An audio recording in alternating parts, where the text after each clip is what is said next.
Former Vice President Mike Pence is speaking out on former President Trump's call to actually terminate, his word, terminate the United States Constitution to overturn the 2020 presidential election and to reinstate him to power. That comes as the White House is ramping up pressure on the GOP to condemn Trump's almost unbelievable thought of shredding the document that enshrines the rights of every American.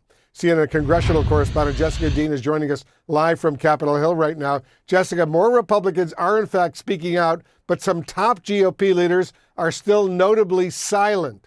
What can you tell us? They certainly are, Wolf, and we're still waiting to hear from Senate Minority Leader Mitch McConnell, who said he'll be talking about this during his press conference, his regularly scheduled press conference tomorrow. So we will hear from him tomorrow on this issue. In terms of other Senate leadership, we did hear from Senator John Thune. He said he could not disagree more with what Trump had said.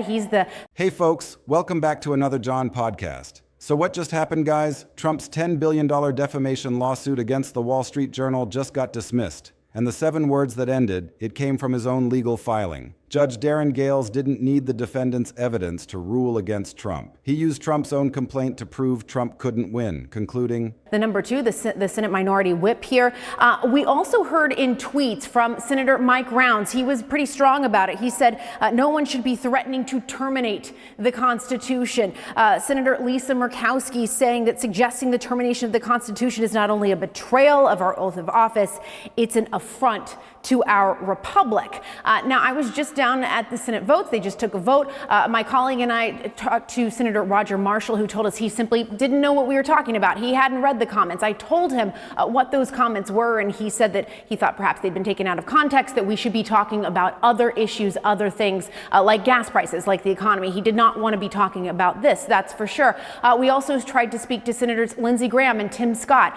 They did not answer any questions about their thoughts on former President Trump's comments. We also heard from his former Vice President, Mike Pence. Here's what he had to say. Quite the opposite. The complaint confirms defendants attempted to investigate. The lawsuit, designed to intimidate the press into submission, was killed by the very document Trump's own lawyers filed. Let those words settle into your understanding of what happened here. Donald Trump, the President of the United States, filed a lawsuit seeking damages that would exceed the gross domestic product of many nations. I must tell you that I think everyone that serves in public office, everyone that aspires to serve or to serve again, should make it clear that we will support and defend the Constitution of the United States.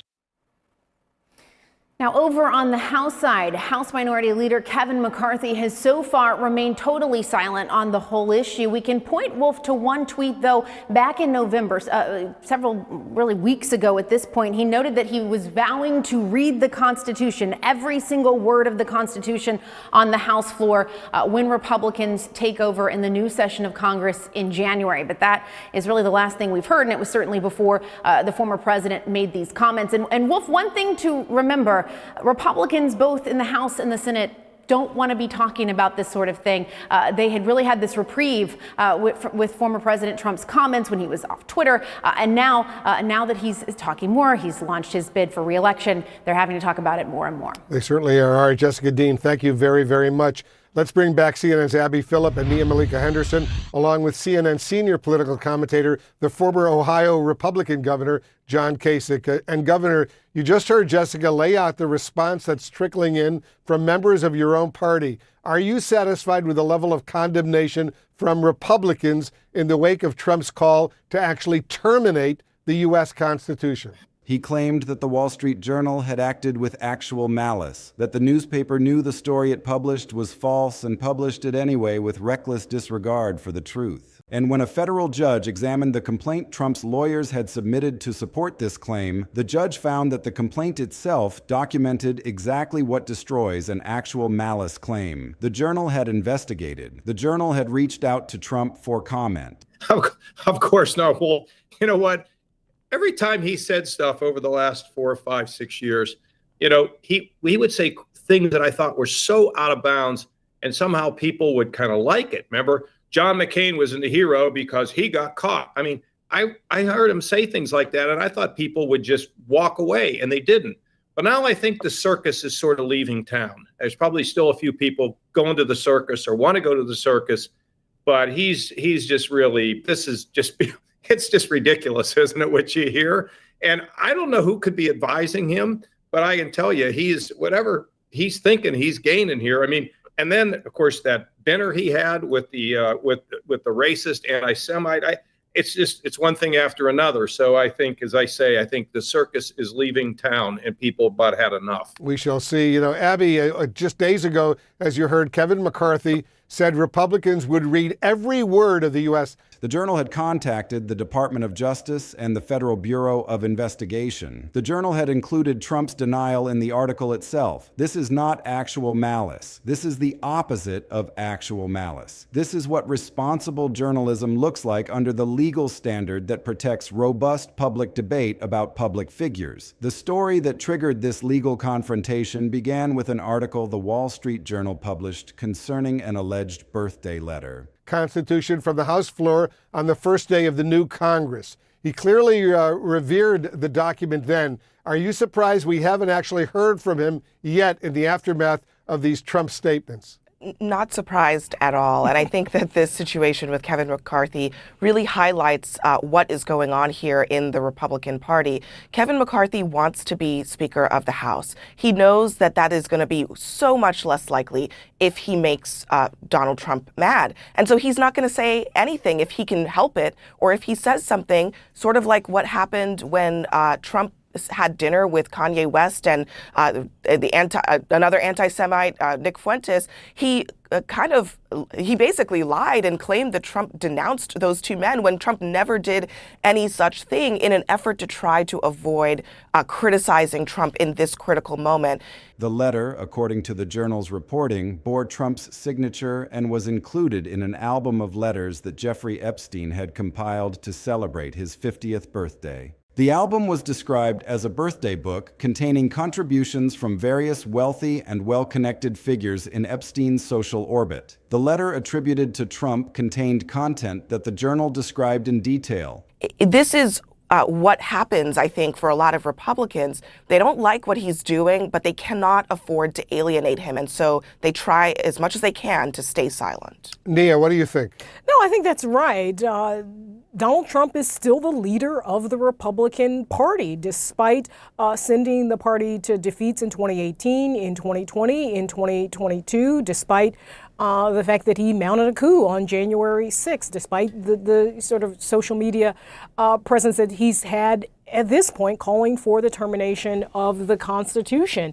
And so you've got leaders of the party who are still scared of Donald Trump because they know that roughly, 35% of the Republican Party is still with Donald Trump. Their hearts and minds are still with Donald Trump. They believe what Donald Trump says. And so if you're Kevin McCarthy, if you're Mitch McConnell even, I'm not sure if you at this point are prepared to say that you would not support Donald Trump in 2024. And listen, every Republican leader should be asked that question. Are they going to support Donald Trump in 2024?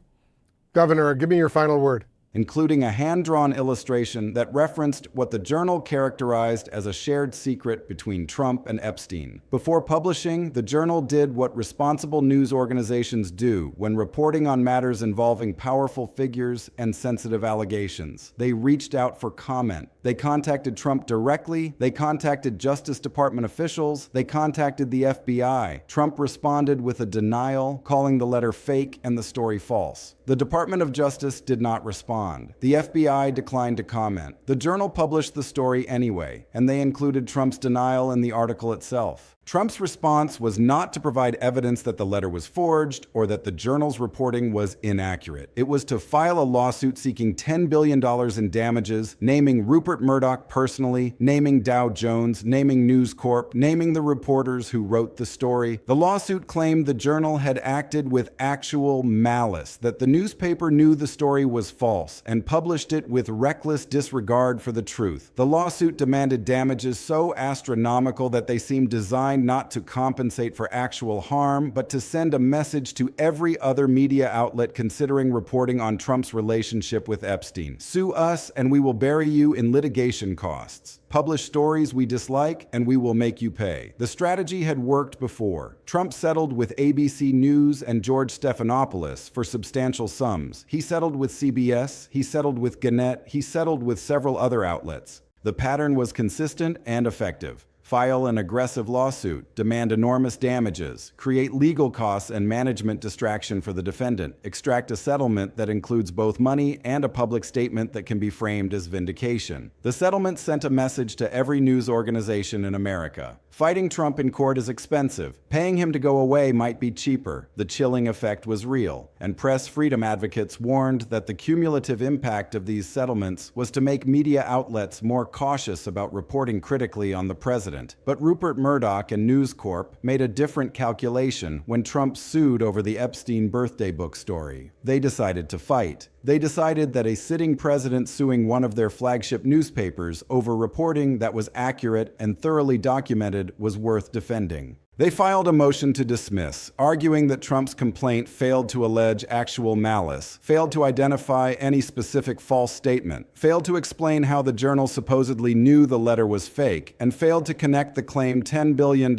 in damages to any actual harm caused by the article. And Judge Gails agreed with them, completely, decisively, in a ruling that will be studied by every media lawyer in the country. The judge's analysis of the actual malice standard is the heart of the ruling and the part that will have the most lasting significance. Actual malice, in the legal sense, does not mean ill will or spite or a desire to harm the subject of a story. It means knowledge that a statement is false or reckless disregard for whether it is false. To prove actual malice, a public figure must show that the defendant either knew the statement was untrue when published or deliberately avoided investigating the truth to evade learning that it was false. Trump's argument was essentially that the Journal should have known the letter was fake because he told them it was fake. His denial, standing alone, should have been enough to establish that the Journal acted with actual malice by publishing anyway. Judge Gails rejected this reasoning entirely. He wrote that the complaint itself confirmed the Journal had attempted to investigate. They reached out to Trump. They reached out to the Justice Department. They reached out to the FBI. They included Trump's denial in the article. This is not the behavior of a publisher who knows a story is false and publishes it anyway. This is the behavior of a publisher who investigates, seeks comment, and presents both sides of a disputed factual question. The irony is almost too perfect. Trump's own legal filing, the document his lawyers submitted to initiate a $10 billion lawsuit, contained the factual allegations that proved the lawsuit could not succeed. The complaint described the Journal's pre-publication outreach. It described Trump's denial. It described the inclusion of that denial in the published article. Every element of responsible journalism that defeats an actual malice claim was right there in Trump's own pleading. Judge Gails simply read the complaint and applied the law. The result was dismissal. There is another dimension to this case that makes the dismissal particularly damaging. After the Journal published its story, Epstein's estate produced the birthday book in response to a congressional subpoena. The House Oversight Committee released the document publicly. According to the Journal and to the legal filings in the lawsuit, the document produced by Epstein's estate contained a letter bearing Trump's signature that matched the Journal's description. Trump and his lawyers continued to dispute the letter's authenticity even after the congressional release. They claimed the signature was forged or the document manipulated, but Judge Gails noted that by the time he was ruling on the dismissal motion, the defendants had pointed to the publicly released document as evidence that the letter existed and bore Trump's signature exactly as the Journal had reported. The judge was careful not to rule on the authenticity question at this stage. He specifically wrote that whether Trump was the author of the letter and whether he was Epstein's friend are questions of fact that cannot be determined on a motion to dismiss. But the baseline reality that the Journal had actual documentary evidence to point to, evidence that had been produced by Epstein's estate under subpoena and released by Congress, made the actual malice argument even weaker. The Journal did not just investigate before publishing. They had documentary support for their reporting that subsequent events only strengthened.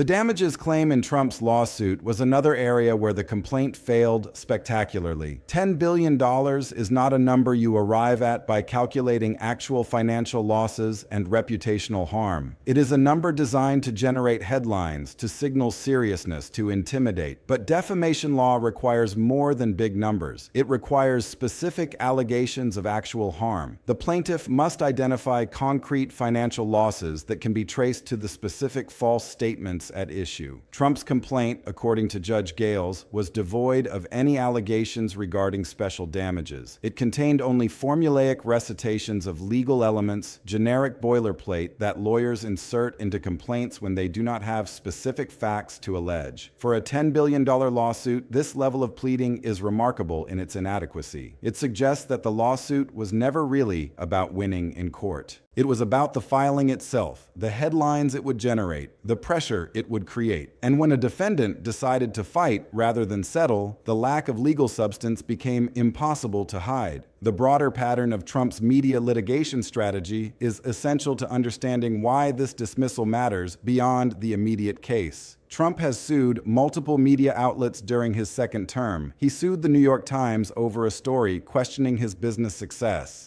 That lawsuit was dismissed almost immediately, with the judge calling it improper and impermissible, though Trump was allowed to refile. He sued the BBC over Epstein-related reporting, and the BBC has said it will defend itself. His media company has filed and refiled suits against outlets including Axios, Forbes, and Reuters. In each case, the pattern is consistent. Large, aggressive filings with enormous damage demands, followed either by settlement with outlets that choose to pay rather than fight, or dismissal with outlets that decide to litigate. The settlements with ABC, CBS, and Gannett created one kind of precedent: the message that fighting Trump is expensive and settling might be cheaper. The dismissal against the Wall Street Journal creates a different kind of precedent: the message that when a media outlet does its job, investigates properly, seeks comment, and publishes accurate information, it can win in court even against a sitting president with unlimited legal resources. The timing of this dismissal compounds its impact. It arrives in the middle of a period that has been particularly damaging for the administration's legal record across multiple fronts. The EPA tariff ruling declared Trump's trade actions unlawful from the moment they were imposed. Immigration contempt findings have accumulated in multiple jurisdictions.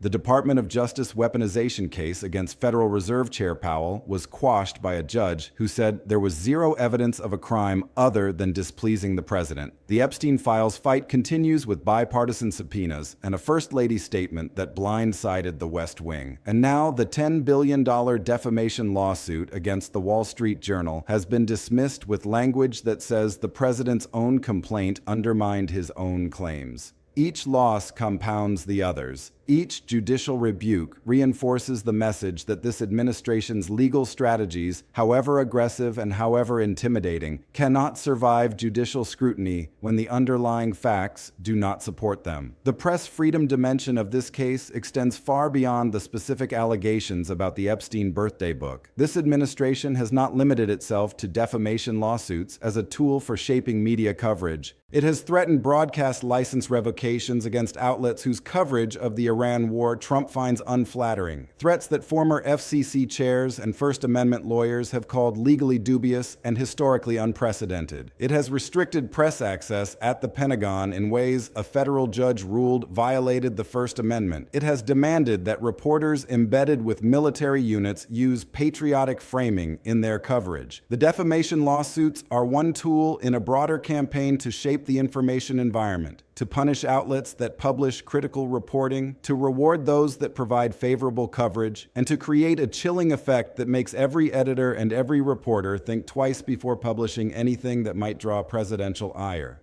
The Wall Street Journal dismissal is a judicial statement that one of those tools, defamation litigation, without proper factual support, does not work when the defendant fights back and the facts undermine the claim. The practical consequence of this dismissal for future reporting on Trump is significant. Every media outlet that faces a decision about whether to publish a story that might trigger a presidential lawsuit now has two precedents to consider. The settlements with ABC, CBS, and Gannett suggest that fighting is expensive and settlement might be cheaper, especially for smaller outlets that cannot absorb years of litigation costs. The Wall Street Journal dismissal suggests that when reporting is properly sourced, properly investigated, and properly documented, there is a legal basis to fight and win. The coexistence of these two precedents creates a complex calculus for news organizations. Some will still choose settlement because the economics are real and the cost of litigation is prohibitive. But some will look at Judge Gails's ruling and decide that if the Wall Street Journal can win, they can win too. That is a press freedom dynamic with real consequences for the coverage environment heading into the midterm elections and beyond. The Epstein birthday book itself will not disappear from public discussion simply because the lawsuit was dismissed. The letter that the Journal reported on, the one bearing Trump's signature and containing the hand-drawn illustration, was produced by Epstein's estate to Congress and released publicly by the House Oversight Committee. It is not a rumor or an unverified allegation. It is a document that Epstein's estate acknowledged existed, produced in response to a lawful subpoena, and released by a congressional committee. Trump's position remains that the document is not authentic, that the signature is forged, that the contents are fabricated. That claim has not been substantiated. The Journal's lawyers pointed to the congressional document in their defense. Judge Gails took note of it. The letter is in the public record, the birthday book is in the public record, and Trump's lawsuit against the outlet that first reported on their existence has been dismissed. These facts will be there when Trump refiles. They will be there throughout any subsequent litigation. They will be there in the background of every future Epstein Files document release and every future congressional hearing that touches on Trump's relationship with Epstein. The refile deadline creates an immediate next chapter in this story. Trump's legal team has said publicly that they will file an amended complaint addressing the deficiencies Judge Gails identified. To survive a second motion to dismiss, they would need to allege specific facts showing actual malice, specific evidence that the Journal knew the letter was fake before publishing or deliberately avoided investigating evidence that would have shown it was fake. Given that the Journal contacted Trump for comment, contacted the Justice Department, contacted the FBI, published Trump's denial, and had the letter produced by Epstein's estate to Congress, the path to alleging actual malice is extraordinarily difficult to see. The amended complaint will almost certainly be filed because Trump's lawyers said it would be. It will almost certainly face another motion to dismiss, and the underlying story, the birthday book, the letter, the Trump-Epstein relationship, will be back in the news every time another court filing drops. The lawsuit that was supposed to suppress the story is the mechanism that keeps putting the story back in front of the public.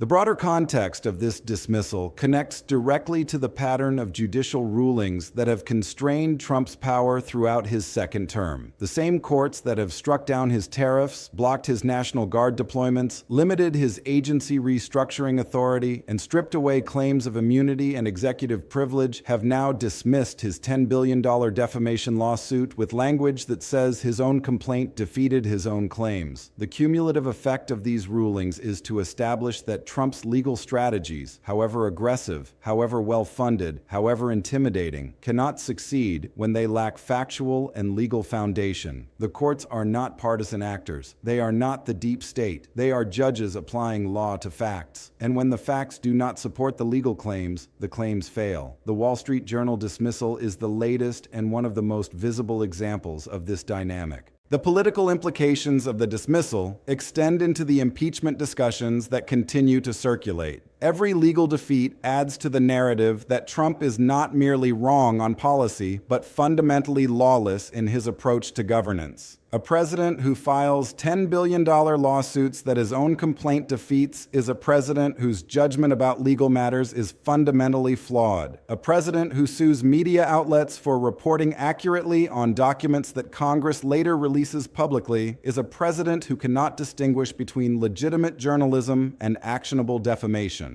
These are not merely legal observations. They are political vulnerabilities that opponents will exploit in campaigns and that supporters must defend in increasingly difficult circumstances. The irony that defines this entire episode is that Trump's lawsuit strategy has achieved the opposite of its intended effect. The settlements with ABC, CBS, and Gannett sent a message that fighting Trump is expensive. The Wall Street Journal dismissal sends a message that fighting Trump is possible, that the actual malice standard still protects responsible journalism, that a media outlet that does its job properly can win in court even against a sitting president. The chilling effect that Trump's litigation campaign was designed to create has been partially reversed by a 17-page judicial opinion that says, in essence, you cannot be successfully sued for defamation when you investigate, seek comment, publish denials, and report accurately. That is a significant statement about press freedom in America, and it comes from a federal judge applying a legal standard that has protected robust public debate for more than half a century. The 7 words that define this ruling will echo through every future defamation case involving public figures and media defendants. Quite the opposite. The complaint confirms defendants attempted to investigate. Those words are now in the federal court record permanently. They cannot be refiled away. They cannot be settled into silence. They cannot be spun or denied or dismissed as fake news. They are a judicial finding that Donald Trump's $10 billion lawsuit against the Wall Street Journal failed because the journal did exactly what the law expects responsible journalists to do. And that finding will be cited by every media lawyer defending against every future defamation claim brought by every future public figure who would prefer that certain stories never see the light of day. The wall between aggressive presidential displeasure and actionable defamation remains standing. Judge Gails just reinforced it with language that will be quoted for decades.